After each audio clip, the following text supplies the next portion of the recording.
What do I tell 663,000 people in 2 years or 3 years when President Trump breaks his promise by pushing them off of Medicaid because the funding's not there anymore, guys? When the White House senators advising the president are not telling him that the effect of this bill is to break a promise. Republicans are about to make a mistake on health care and betraying a promise. North Carolina Senator Thom Tillis will not be seeking re-election, mostly because of what you just heard him say on the Senate floor. He crossed Daddy Trump, and I guess that's not allowed when you're in the Republican Party. This news comes after the senator essentially pushed back against provisions in Trump's so-called big beautiful bill that would essentially cut Medicaid to the tune of $1.1 trillion. Now, the New York Times reports that Tillis had been privately critical of this provision and even warned his colleagues about the political ramifications of kicking vulnerable Americans off of Medicaid rolls. But over the weekend, he decided to go public and become a lot more overt in regard to his disdain for that provision. And in a post on X, Tillis explained that he has a problem with the changes to Medicaid, saying that I cannot support this bill in its current form. It would result in tens of billions of dollars in lost funding for North Carolina, including our hospitals and rural communities. This will force the state to make painful decisions like eliminating Medicaid coverage for hundreds of thousands in the expansion population, and even reducing critical services for those in the traditional Medicaid population. Tillis also notes that there are provisions in the bill that he's on board with. Of course, he loves the tax cuts and more. He says there is a lot for North Carolinians to love about the rest of the one big beautiful bill, including extending the historic Trump tax cuts, increasing the child tax credit, which I personally am in favor for as well, providing historic funding for border security, and ending wasteful spending. Now, I just want to be clear, the bill as it stands right now would add to the national debt to the tune of $3.4 trillion, but he does want to try to accomplish all the provisions that he likes without the Medicaid cuts. He says we can and must accomplish this without hurting our rural communities and hospitals and without jeopardizing access to care for hundreds of thousands of North Carolinians who need it the most. Now, Tillis told reporters that he had a nice, friendly, civil chat with Trump about his concerns. He says that this conversation took place on Saturday. I had a very good discussion with President Trump last night. I told him at that point that I had problems with the Medicaid implementation. And I said the House bill, I think, would be a good mark. By the way, the House bill, of course, also cuts Medicaid. It's just that it cuts Medicaid a little less than the Senate version. He says, I do believe the president is really focused on getting the tax portion of the bill done, and I support that full stop. But it has evolved from a tax bill to one that includes healthcare and other things. And I said that in non-tax areas, we have a problem. Now, in return of saying that he had a pleasant conversation with Trump, Trump basically rewarded him by threatening him with primary challengers. He writes on Truth Social, numerous people have come forward wanting to run in the primary against Thom Tillis. I will be meeting with them over the coming weeks, looking for someone who will properly represent the great people of North Carolina and, so importantly, the United States of America. Thank you for your attention to this matter. And literally the next day, Tillis announced that he will not be seeking re-election in 2026. Cenk. Yeah, so first of all, you know a Republican senator is retiring when he wears a Native American bolo tie. Okay, that's his, and a t-shirt. Okay, that's him saying sayonara, guys. Now, he's more of a traditional Republican, so don't give him too much credit. I'll come back to that in a second. First, some fun polls for you guys on TYT.com. What do you think will happen to Trump's budget bill? A, it won't pass. B, it'll pass with huge tax cuts and huge deficits. C, it'll pass and have a balanced budget.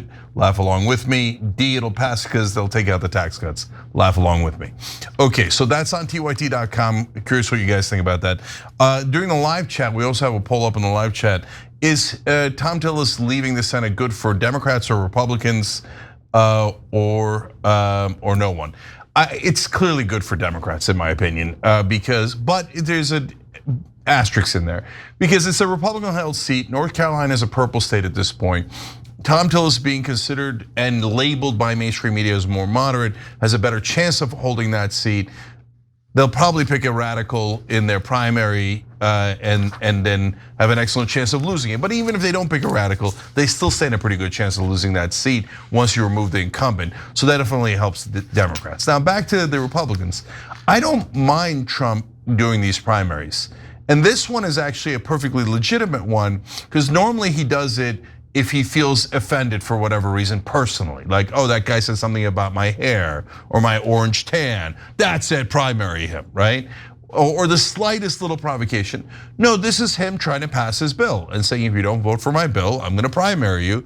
That is normal politics. Democrats should do that a lot more often on their side, okay? So I don't begrudge him that. That none of those are the issue. What's the issue is what's in the bill, right? So you could tell that Thom Tillis is no, angel either. He says, "Oh, I only want 800 billion in Medicaid cuts, not 1.1 trillion in Medicaid cuts. The 800 billion is already disastrous. It is, yeah. Would have already kicked off 10 million from having health care instead of 12 million Americans, right? It's still a terrible disaster. And what does he say? Just like Ron Johnson, just like Rand Paul, okay, they always say the same thing. I mean, the tax cuts for the rich. I would definitely keep the tax cuts for the rich, okay? The tax cuts are the most important thing. But brother, if we did it your way, the bill would add even more to the debt, right? So because you keep the tax cuts, you don't have as many spending cuts. Good, I don't want those particular spending cuts. By the way, notice in all of this, nobody's cutting almost any corporate subsidies. They cut from renewable energies because they have the giant amount that the big oil gives them. And plus they got a grudge against anything that's renewable or goes to the future. They always want to go backwards, right? But outside of that, 17 billion in oil subsidies, 150 billion more to defense contractors, and 34 billion in Golden Dome, and adding corporate pork on top of corporate pork. Thom Tillis doesn't mind any of that. Josh Hawley doesn't mind any of that. None of the Republicans mind any of that. So what's going to happen at the end? It doesn't. All these objections are junk.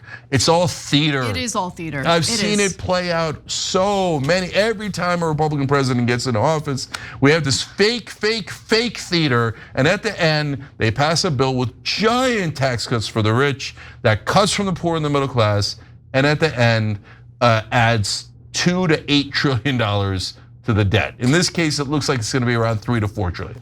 So I actually want to tie this story and the fact that you're literally robbing from the poor to give to the rich, and how this is the type of behavior in Congress that leads to a constituency that is a little more open-minded to someone like Zohran Mamdani, right? Someone who comes out, identifies as a democratic socialist, and talks about, policies that seem radical to, politicians in Congress.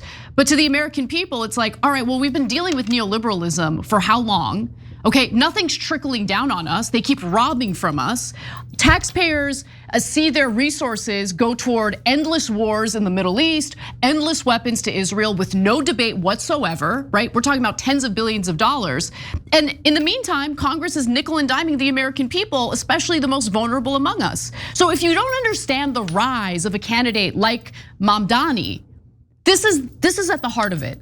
This economic dysfunction and this ever-growing gap between the rich and the poor in this country. Yeah, so I was on Piers Morning this morning, and Piers made an interesting point about how Mamdani is almost like a Democratic Trump. And the reason he said that is not as a negative thing, but as change. Whatever we got to do, we're voting change, right? So the Republicans voted change and enough independents to go with Trump, right? Now this is Democrats in the largest city in the country going, we've had enough. We know Cuomo's not going to change anything. I don't know if these exact policies are going to work, but I'll take it over the status quo any day. And that's what now both sides are screaming. We can't stand the status quo. The only people who still like it is every politician and every media figure in Washington, D.C. Every time you ring the bell below, an angel gets his wings. Totally not true, but it does keep you updated on our live shows.